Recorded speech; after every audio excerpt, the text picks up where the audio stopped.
Bulldozed my cabin for a trail. Too bad I still owned the land and sued them blind. The morning sun sliced through the pines, illuminating the wreckage of my cabin. I stood frozen, clutching the deed to my land, the paper trembling in my calloused hands. The bulldozer's roar still echoed in my ears, though it had fallen silent now.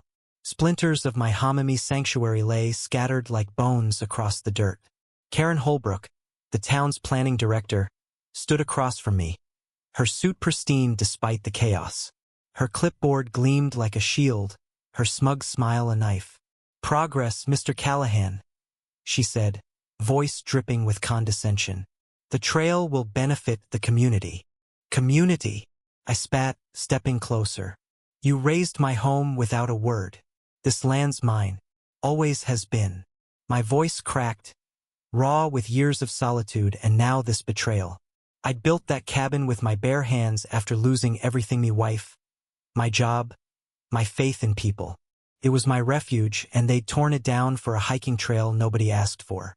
Karen's eyes narrowed. "The town voted. Eminent domain was approved. You were notified." A lie.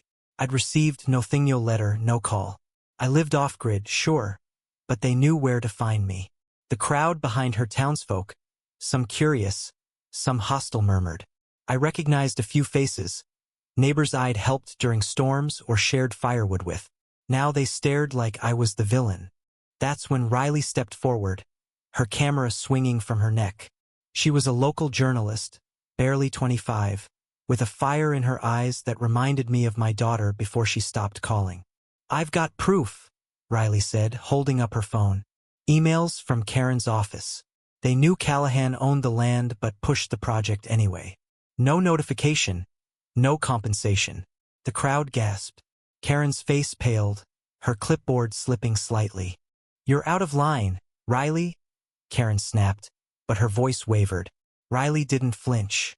She played a recording Karen's voice, cold and calculated, instructing her team to handle Callahan quietly. The murmurs grew louder. I felt a surge of hope, but it was short-lived. A new voice cut through the chaos. "Enough!" It was Old Man Tucker, the town's recluse, hobbling forward with his cane. Nobody expected him here. Hay hadn't left his farm in years. His roomy eyes locked on Karen. "You did the same to my brother in '98.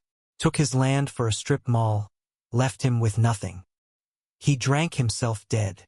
The crowd fell silent. Tucker's words landed like a grenade. Karen's mask cracked, her lips trembling. I seized the moment. "I'm suing," I said, holding up the deed. "Every penny you've got. This isn't just my fight, it's for anyone who's been trampled by your progress." Riley nodded, snapping photos. Karen's composure shattered. She lunged for the deed, but I yanked it back. The bulldozer operator, a burly man named Chet, climbed down, muttering apologies. "I didn't know, Callahan. They said it was legal." The confrontation spiraled. Karen screamed about budgets and lawsuits. Riley shouted back about ethics, and Tucker's frail voice recounted decades of the town's greed. The crowd split. Some rallied behind me, others defended Karen, loyal to the promise of jobs the trail would bring. Fists clenched, voices rose, and for a moment, I thought it would come to blows. My chest tightened. This wasn't just about my cabin anymore. It was about trust, about a community tearing itself apart. Weeks later, the lawsuit hit like a wildfire. Riley's evidence was damning.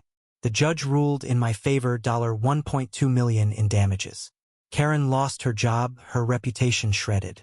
The trail project collapsed. I stood on my land, now just a scar of dirt, and felt no victory.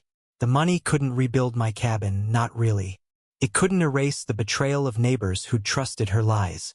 Riley stopped by, her camera gone, her eyes tired.